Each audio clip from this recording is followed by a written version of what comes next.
Shalom jemaat Tuhan, kita jumpa lagi dalam Renungan GP Kris Pangkal Pinang. Hari ini kita akan membahas kembali kitab Yakobus. Nah, saudara-saudara, dalam dunia ini ada beberapa alat yang bisa sangat berguna, tetapi sekaligus bisa berbahaya. Nah, saya berikan salah satu contohnya adalah internet. Nah, saudara, internet ini sangat berguna bagi banyak orang, terutama kita saat ini. Kita bisa pakai internet untuk ibadah, kita pakai untuk belajar, mendidik banyak orang sampai ke pelosok penjuru daerah.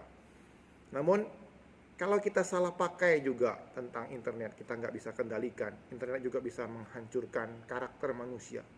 Dan banyak manusia itu hancur karena salah pakai internet. Nah, saudara, mungkin banyak hal lain yang mungkin kita bisa daftarkan tentang alat yang sangat berguna sekaligus berbahaya, seperti api ataupun pisau seperti itu. Nah, saudara, demikian juga dalam tubuh kita ini ada alat yang seperti itu, yaitu lidah kita, perkataan. Oleh karena itu, kita akan bersama-sama melihat hikmat Yakobus tentang lidah manusia. Mari kita baca ya Yakobus pasal yang ketiga, ayat 1-12. Saudara-saudaraku, janganlah banyak orang di antara kamu mau menjadi guru. Sebab kita tahu bahwa sebagai guru, kita akan dihakimi menurut ukuran yang lebih berat. Sebab kita semua bersalah dalam banyak hal. Barang siapa tidak bersalah dalam perkataannya, ia adalah orang yang sempurna, yang dapat juga mengendalikan seluruh tubuhnya. Kita mengenakan kekang pada mulut kuda, sehingga ia menuruti kehendak kita. Dengan jalan demikian, kita dapat mengendalikan seluruh tubuhnya. Dan lihat saja kapal-kapal, walaupun amat besar dan digerakkan oleh angin keras, namun dapat dikendalikan oleh kemudi yang amat kecil menurut kehendak jurumudi.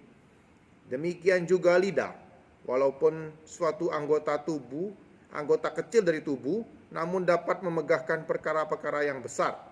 Lihatlah betapapun kecilnya api, ia dapat membakar hutan yang besar. Lidah pun adalah api. Ia merupakan suatu dunia kejahatan yang mengambil tempat di antara anggota-anggota tubuh kita sebagai sesuatu yang dapat menodai seluruh tubuh dan menyalakan roda kehidupan kita. Sedang ia sendiri dinyalakan oleh api neraka. Semua jenis binatang liar, burung-burung, serta binatang-binatang menjalar dan binatang-binatang laut dapat dijinakan dan telah dijinakan oleh sifat manusia. Tetapi tidak seorang pun yang berkuasa menjinakkan lidah. Ia adalah suatu yang buas, yang tak terkuasai, yang penuh racun, yang mematikan.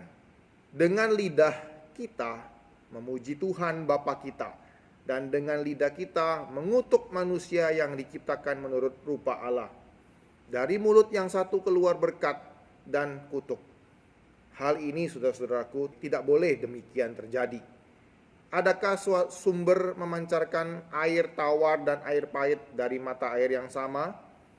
Saudara-saudaraku, adakah pohon ara dapat menghasilkan buah zaitun? Dan adakah pokok anggur dapat menghasilkan buah ara? Demikian juga mata air asin tidak dapat mengeluarkan air tawar. Nah, saudara, Yakobus memulai nasihatnya dimulai dengan topik guru. Ini adalah sebuah peringatan yang keras bagi pemimpin gereja pada waktu itu. Karena mereka lah yang mengajar murid-murid Kristus pada waktu itu.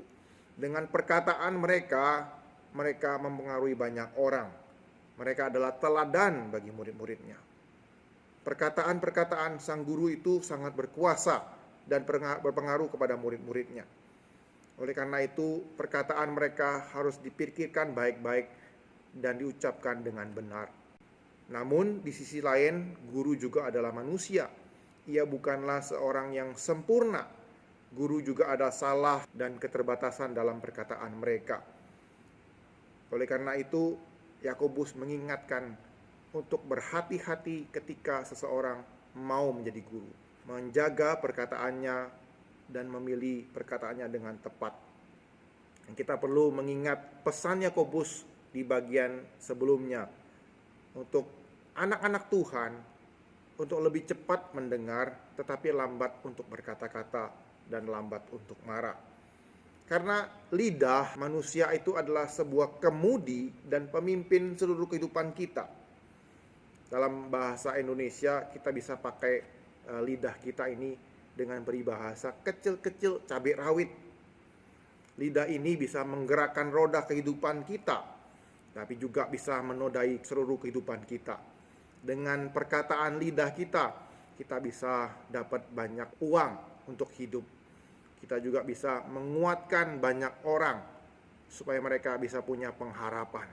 Tapi dengan lidah kita juga kita bisa menjatuhkan dan merendahkan orang-orang. Lidah bisa mengubah kawan menjadi lawan dan sebaliknya. Namun belum ada seorang pun manusia yang bisa menaklukkan lidah, karena lidah itu tidak bertulang. Karena lidah terjadilah perang. Berjuta-juta nyawa manusia itu lenyap sudah, hancur lebur tempat tinggal mereka, dan akhirnya mereka hidup sengsara karena ucapan salah satu orang pemimpin yang salah.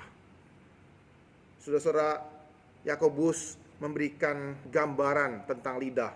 Lidah adalah sebuah dunia kejahatan yang dinyalakan oleh api neraka. Sungguh besar pengaruh lidah kita dalam kehidupan dan sejarah umat manusia. Manusia memang pandai bersilat lidah. Dalam kehidupan ini, kita seringkali memuji Allah, memuji Tuhan. Akan tetapi seringkali kita dengan lidah yang sama, kita mengumpat sesama kita manusia sepulang dari ibadah.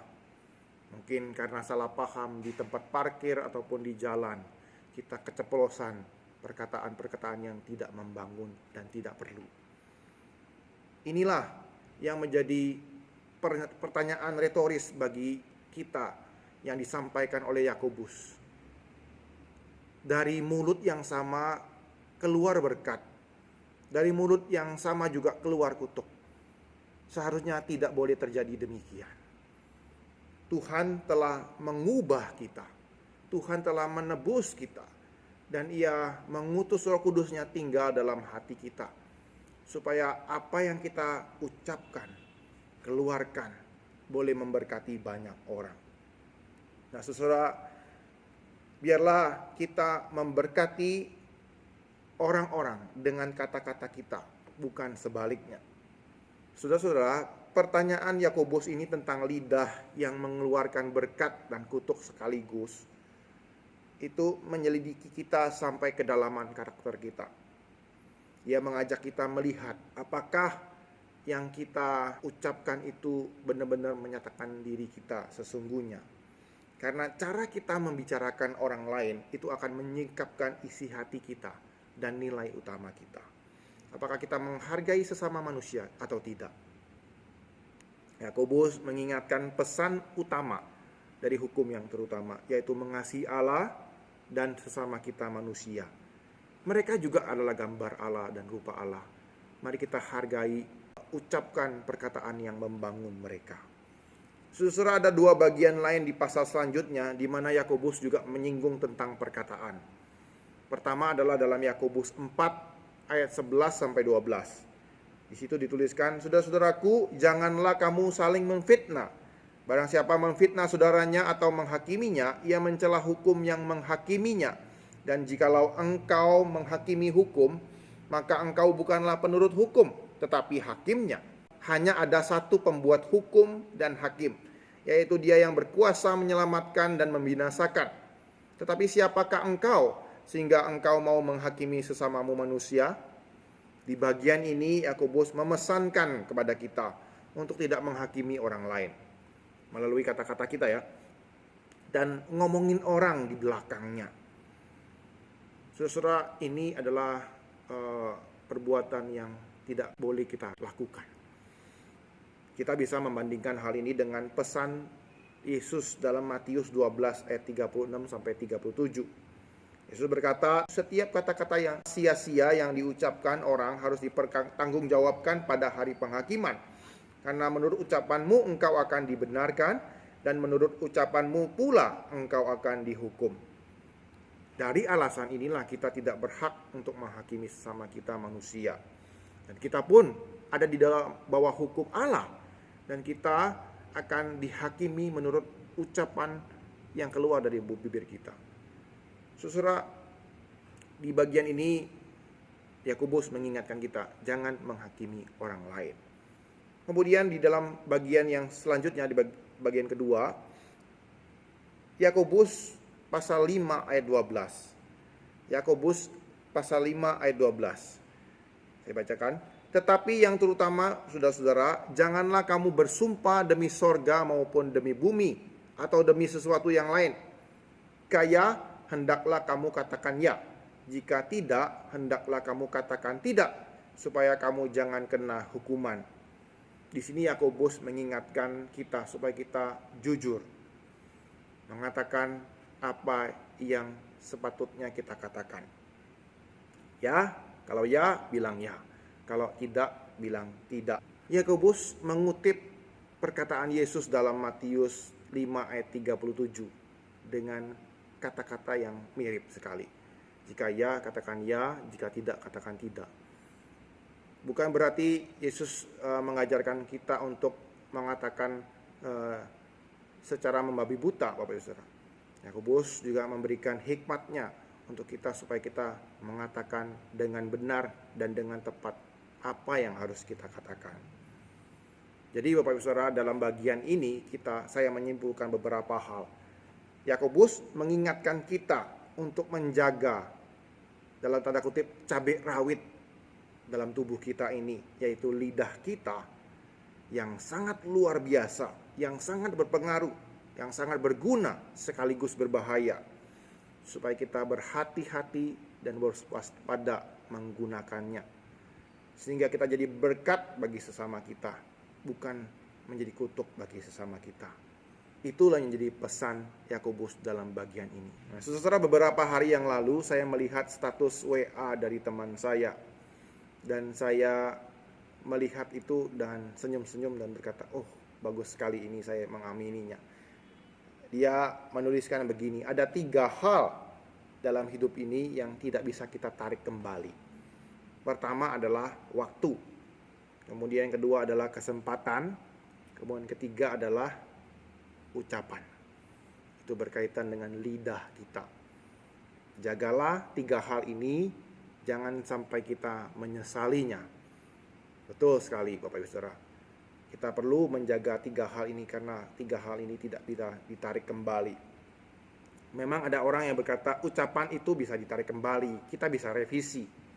Namun benar kita bisa revisi pernyataan kita.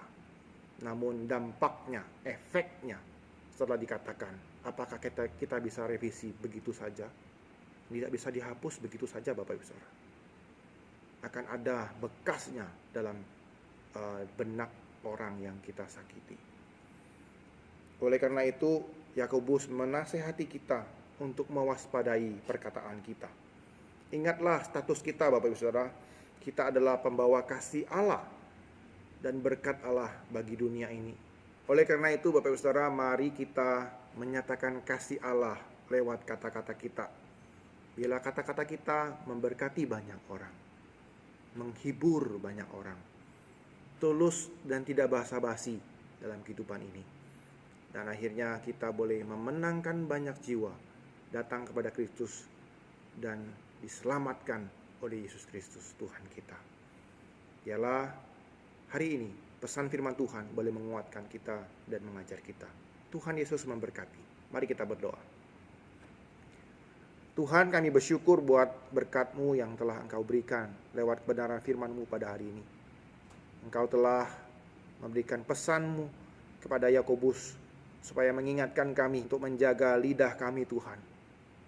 Nah, lidah kami sungguh berkuasa, dapat kami pakai untuk membangun, bahkan menghancurkan. Biarlah Tuhan, kami sungguh-sungguh memakainya sesuai dengan kebenaran firman-Mu Tuhan, dan kami boleh jadi berkat bagi banyak orang. Dengan lidah kami, dengan perkataan kami boleh mengubahkan hidup banyak orang. Terima kasih Tuhan Yesus. Inilah doa kami dan permohonan kami. Demi nama-Mu, kami ucap syukur dan berdoa. Amin.